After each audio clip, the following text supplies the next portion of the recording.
Keluaran 20 ayat 3. Jangan ada padamu Allah lain di hadapanku. Biasanya kita mengenal ayat ini sebagai hukum pertama dari ke-10 hukum Taurat. Kebanyakan orang mungkin beranggapan bahwa Allah lain itu adalah Tuhannya agama lain, atau mungkin Allah lain itu adalah kepemilikan kita yang kita anggap lebih penting dari Tuhan, entah itu uang, pasangan, keluarga, dan lain sebagainya. Tapi seringkali kita lupa bahwa kita bisa menuhankan sesuatu yang jauh lebih dekat dari itu semua. Kita bisa menuhankan diri kita sendiri. Pergumulan terbesar kita sebagai orang Kristen sebenarnya bukan dalam menjalankan ibadah. Pergumulan terbesar kita seringkali adalah ketika kita harus belajar menempatkan Tuhan Yesus sebagai Tuhan dalam kehidupan kita. Mengapa demikian? Karena pertama-tama, sebagai manusia kita senang menjadi orang yang memegang kendali atas kehidupan kita sendiri. Kita senang ketika segala sesuatu terjadi sesuai dengan rencana dan keinginan kita. Nah, disinilah pergumulan tersebut pertama-tama terjadi. Ketika kita harus belajar hidup menurut agenda Tuhan dan bukan agenda pribadi kita sendiri.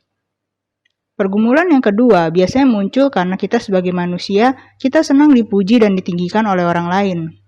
Dalam kedagingan kita senang dipandang hebat, diakui sebagai yang terbaik. Disinilah pergumulan yang selanjutnya terjadi. Ketika kita harus belajar menempatkan Tuhan sebagai yang nomor satu, bahkan di atas diri kita sendiri. Pergumulan yang ketiga adalah karena kita sebagai manusia, kita lebih senang percaya kepada diri kita sendiri ketimbang percaya pada orang lain. Disinilah kita mendapati bahwa ternyata menjadi orang beragama itu mudah. Yang tidak mudah itu adalah menjadi orang percaya. Dapatkah kita lebih percaya kepada Tuhan ketimbang diri kita sendiri? Dapatkah kita lebih teguh berpegang pada firman Tuhan ketimbang pendirian kita sendiri? Ketika kita sungguh-sungguh berkata bahwa kita percaya Tuhan sangat mengasihi kita, dapatkah kita meyakini bahwa sebenarnya setiap perintah Tuhan adalah demi kebaikan kita? Atau apakah kita merasa bahwa sebenarnya menjalankan perintah Tuhan itu hanya suatu kewajiban yang kita lakukan sebenarnya demi Tuhan saja? Di saat kita merasa bahwa kita ini lebih baik dan lebih benar dari Tuhan, tentunya akan sulit bagi kita untuk tunduk dan taat pada Tuhan. Ada sebuah perumpamaan yang menarik yang Yesus ajarkan dan tercatat di dalam Alkitab. Lukas 18 ayat 9-14.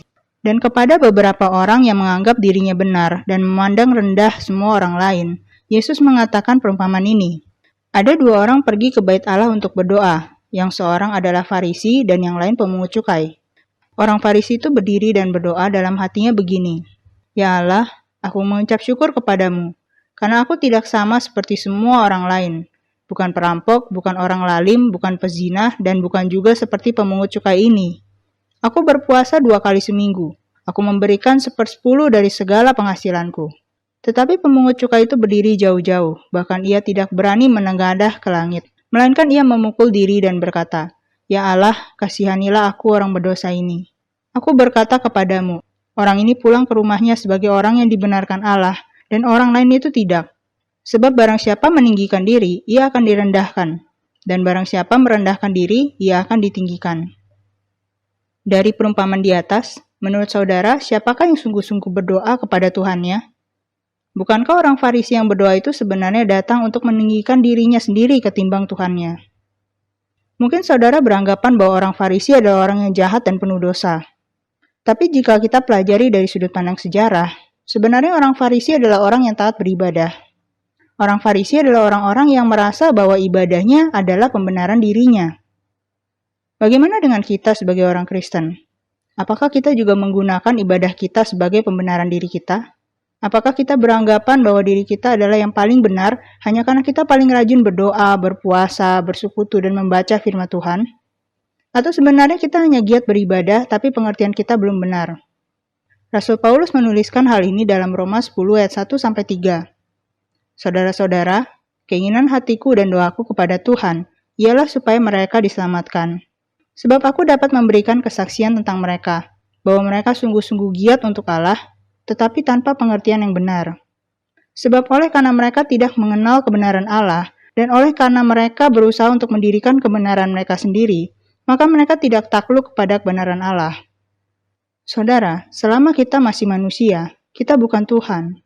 Amsal 16 ayat 2 mengatakan, "Segala jalan orang adalah bersih menurut pandangannya sendiri, tetapi Tuhanlah yang menguji hati." Dan Roma 3 ayat 10 mengatakan bahwa manusia itu tidak ada yang benar, seorang pun tidak. Biarlah kita menempatkan Tuhan Yesus di posisinya sebagai Tuhan dalam hidup kita, untuk mengoreksi kita, menuntun kita, dan menunjukkan jalan yang seharusnya kita ambil dalam kehidupan kita. Kan firman Tuhan yang berarti sekali. Kadang-kadang memang kita tidak mempunyai Tuhan yang lain, tapi diri kita sendiri itu menjadi Tuhan kita. Kita menjadi orang yang lebih pintar daripada Tuhan. Dan saya suka mengatakan bahwa Tuhan Yesus itu tidur di perahu, ya, yaitu perahu diri kita sendiri. Kita di luar seperti orang yang kalem, malaikat itu. Sebab hati kita itu sombong.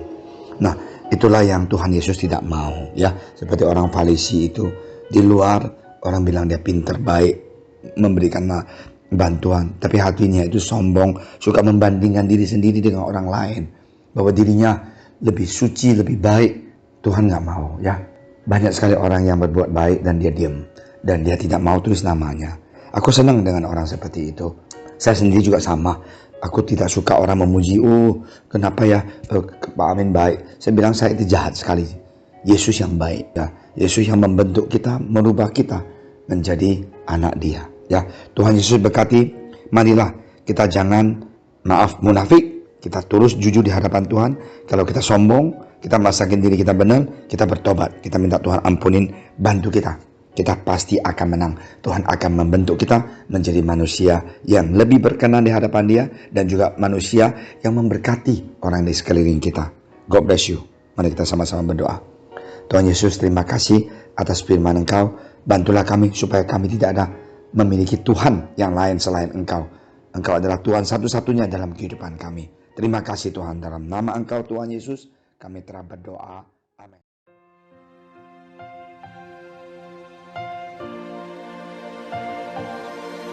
Engkau Tuhan yang setia, waktumu selalu yang terbaik. Engkau Tuhan sandaranku, dan ku hanya